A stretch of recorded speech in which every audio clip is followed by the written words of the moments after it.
The Everyday Life of Abraham Lincoln by Francis Fisher Browne. Chapter 21a. Lincoln and Slavery, Plan for Gradual Emancipation, Anti-Slavery Legislation in 1862, Pressure Brought to Bear on the Executive, The Delegation of Quakers, A Visit from Chicago Clergymen, Interview between Lincoln and Channing. The emancipation of slaves in America, the crowning act of Lincoln's eventful career and the one with which his fame is most indissolubly linked, is a subject of supreme interest in a study of his life and character. For this great act, all his previous life and training had been but a preparation. From the first awakening of his convictions of the moral wrong of human slavery, through all his public and private utterances, may be traced one logical and consistent development of the principles which at last found sublime expression in the proclamation of emancipation. In this, as always, he was true to his own inner promptings. He would not be hurried or worried or badgered into premature and impracticable measures. He bided his time, and when that time came the deed was done, unalterably and irrevocably, approved by the logic of events and by the enlightened conscience of the world. The final Emancipation Proclamation was issued on the first day of January, 1863. The various official measures that preceded it may be briefly sketched, together with closely related incidents. As early as the autumn of 1861, the problem of the relation of the war to slavery was brought forcibly to the President's attention by the action of General J.C. Fremont, the Union commander in Missouri, who issued an order declaring the slaves of rebels in his department free. The order was premature and unauthorized, and the President promptly annulled it. General Fremont was thus, in a sense, the pioneer in military emancipation, and he loved to see the policy proposed by him carried into practical operation by all our armies. Lincoln afterwards said, "I have great respect for General Fremont and his abilities, but the fact is that the pioneer in any movement is not generally the best man to carry that movement to a successful issue. It was so in old times. Moses began the emancipation of the Jews, but didn't take Israel to the promised land after all. He had to make way for Joshua to complete the work. It looks as if the first reformer of a thing has to meet such a hard opposition, and get so battered and bespattered, that afterward, when people find they have to accept his reform, they will accept it more easily from another man." Lincoln at first favored a policy of gradual emancipation. In a special message to Congress on the 6th of March, 1862, he proposed such a plan for the abolition of slavery. "In my judgment," he remarked, "gradual and not sudden emancipation is better for all." He suggested to Congress the adoption of a joint resolution declaring that the United States ought to cooperate with any State which may adopt a gradual abolition of slavery, giving to such State pecuniary aid to compensate for the inconvenience, public and private, produced by such change of system. In conclusion, he urged, "In full view of my great responsibility to my God and my country, I earnestly beg the attention of Congress and the people to this subject." On the 16th of April of this year, Congress passed a bill abolishing slavery in the District of Columbia, a measure for which Lincoln had himself introduced a bill while a member of Congress. In confirming the act as President, he remarked privately, "Little did I dream in 1849, when as a member of Congress I proposed to abolish slavery at this capital, and could scarcely get a hearing for the proposition, that it would be so soon accomplished." Emancipation measures moved rapidly in 1862. On June 19th, Congress enacted a measure prohibiting slavery forever in all present and future territories of the United States. July 17th, a law was passed authorizing the employment of negroes as soldiers, and conferring freedom on all who should render military service, and on the families of all such as belonged to disloyal owners. 2 days later, in a conference appointed by him at the Executive Mansion, the President submitted to the members of Congress from the border States a written appeal in which he said, "Believing that you in the border States hold more power for good than any other equal number of members, I feel it a duty which I cannot justifiably waive, to make this appeal to you. I intend no reproach or complaint when I assure you that, in my opinion, if you all had voted for the resolution in the gradual emancipation message of last March, the war would now be substantially ended. And the plan therein proposed is yet one of the most potent and swift means of ending it. Let the States which are in rebellion see definitely and certainly that in no event will the States you represent ever join their proposed Confederacy, and they cannot much longer maintain the contest.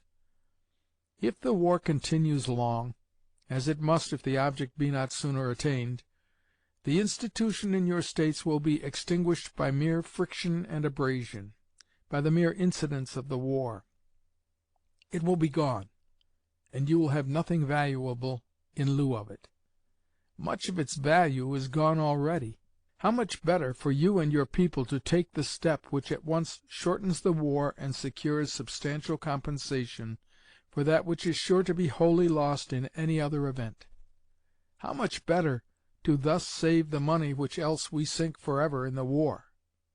How much better to do it while we can, lest the war ere long render us pecuniarily unable to do it.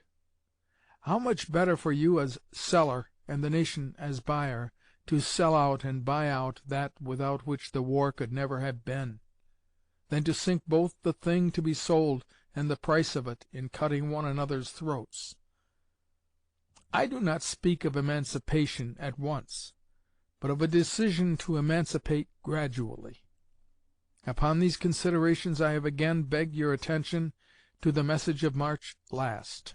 Before leaving the capital, consider and discuss it among yourselves. You are patriots and statesmen, and as such I pray you consider this proposition, and at the least commend it to the consideration of your States and people. As you would perpetuate popular government for the best people in the world, I beseech you that you do in no wise omit this. Our common country is in great peril, demanding the loftiest views and boldest action to bring a speedy relief.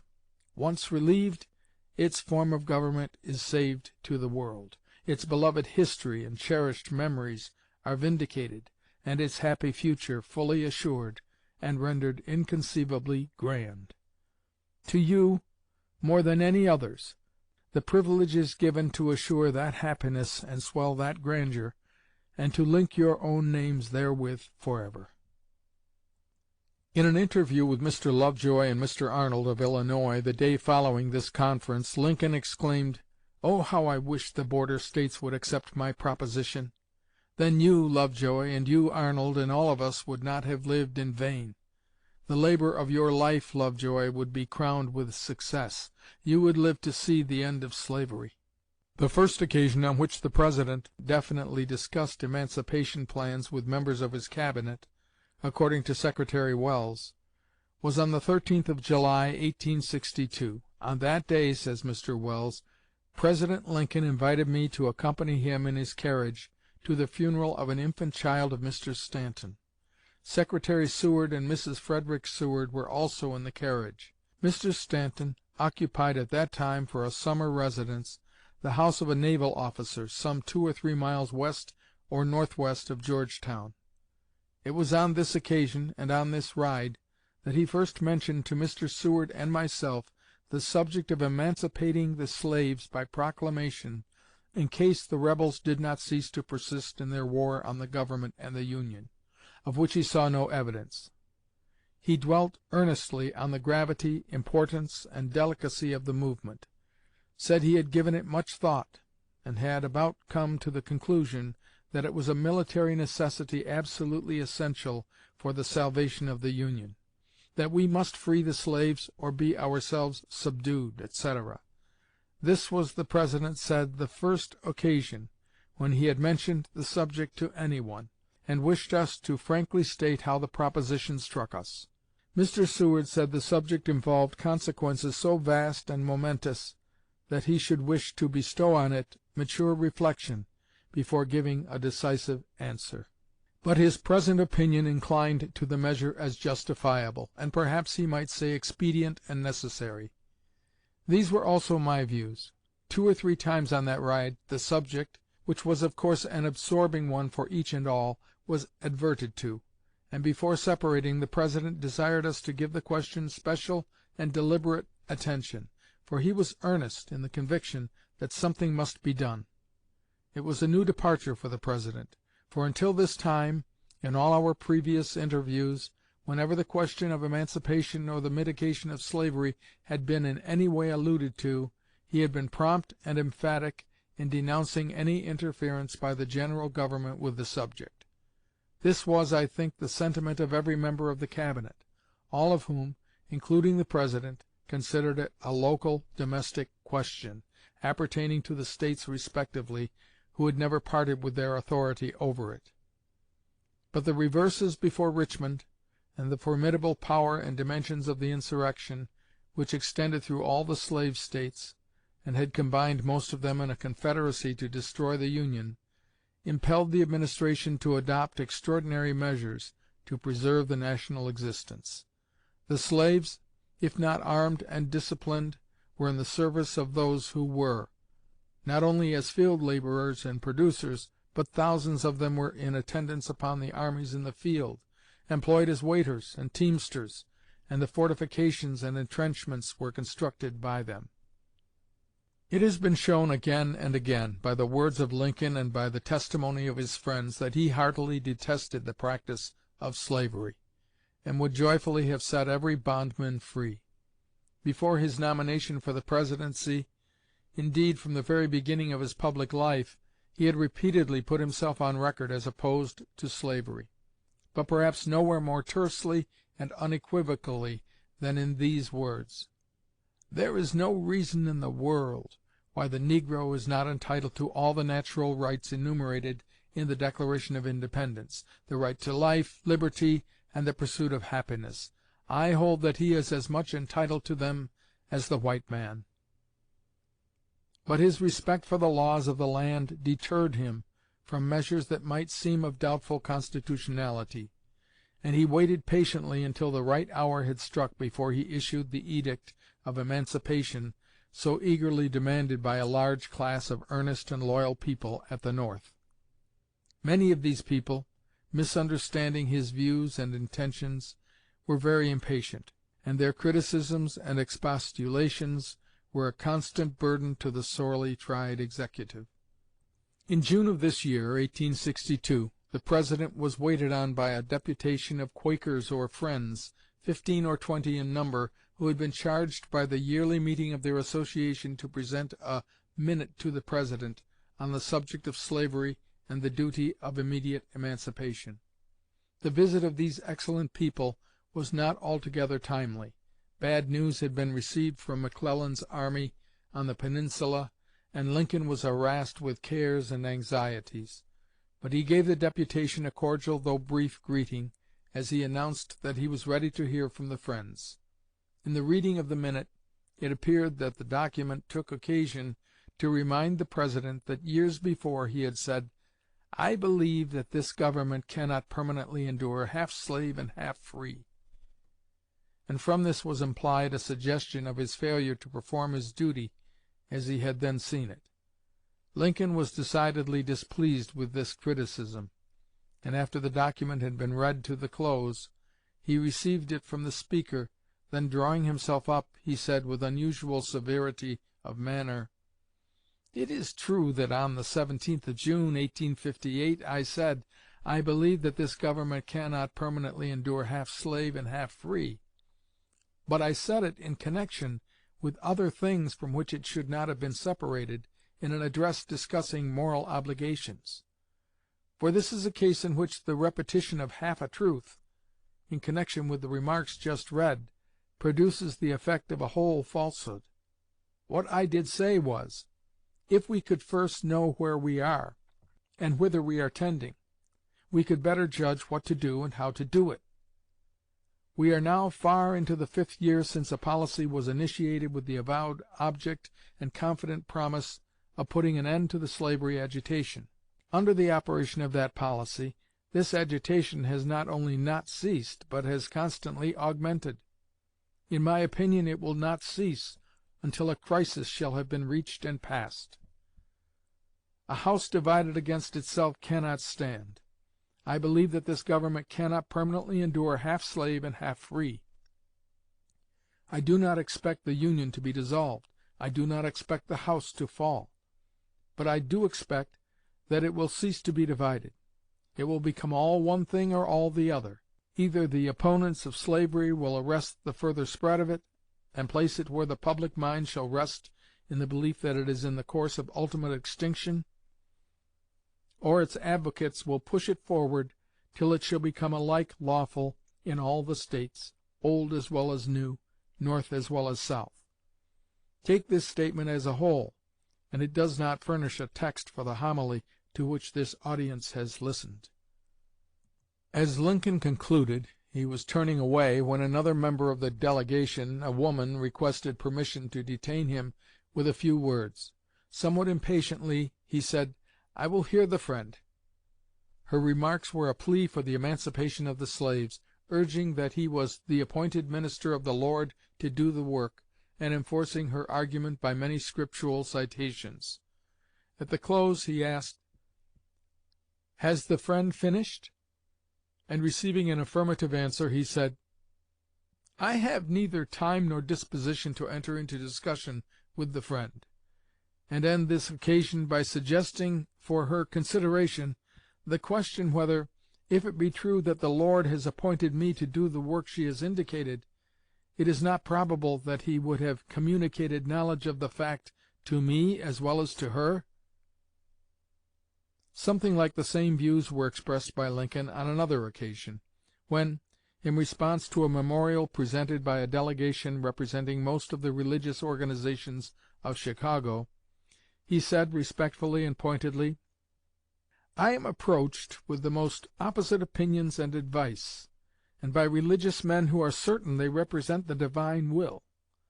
I hope it will not be irreverent in me to say that if it be probable that God would reveal his will to others on a point so closely connected with my duty, it might be supposed he would reveal it directly to me. If I can learn his will, I will do it. These, however, are not the days of miracles, and I suppose I am not to expect a direct revelation. I must study the plain physical facts of the case, and learn what appears to be wise and right. Do not misunderstand me because I have mentioned these objections. They indicate the difficulties which have thus far prevented my action in some such way as you desire. I have not decided against a proclamation of emancipation, but hold the matter in advisement. The subject is in my mind by day and by night. Whatever shall appear to be God's will, I will do." About this period the President had a very interesting conversation with Rev. William Henry Channing, in which the question of emancipation was frankly discussed. Mr. M.D. Conway, who was present at the interview, says, "Mr. Channing having begun by expressing his belief that the opportunity of the nation to rid itself of slavery had arrived, Mr. Lincoln asked how he thought they might avail themselves of it. Channing suggested emancipation, with compensation for the slaves. The President said he had for years been in favor of that plan. When the President turned to me, I asked whether we might not look to him as the coming deliverer of the nation from its one great evil. What would not that man achieve for mankind who should free America from slavery? He said, 'Perhaps we may be better able to do something in that direction after a while than we are now.' I said, 'Mr. President, do you believe the masses of the American people would hail you as their deliverer, if, at the end of this war, the Union should be surviving and slavery still in it?' 'Yes, if they were to see that slavery was on the downhill.' I ventured to say, 'Our fathers compromised with slavery because they thought it on the downhill. Hence war today.' The President said, 'I think the country grows in this direction daily, and I am not without hope that something of the desire of you and your friends may be accomplished. When the hour comes for dealing with slavery, I trust I shall be willing to do my duty.' though it costs my life. And, gentlemen, lives will be lost." These last words were said with a smile, yet with a sad and weary tone. During the conversation Mr. Lincoln recurred several times to Channing's suggestion of pecuniary compensation for emancipated slaves, and professed profound sympathy with the Southerners, who by no fault of their own had become socially and commercially bound up with their peculiar institution. Being a Virginian myself, with many dear relatives and beloved companions of my youth in the Confederate ranks, I responded warmly to his kindly sentiments toward the South, albeit feeling more angry than he seemed to be against the institution preying upon the land like a ghoul. I forget whether it was on this occasion, or on a subsequent one, when I was present, that he said in parting, "We shall need all the anti-slavery feeling in the country, and more. You can go home and try to bring the people to your views, and you may say anything you like about me, if that will help. Don't spare me." This was said with some laughter, but still in earnest.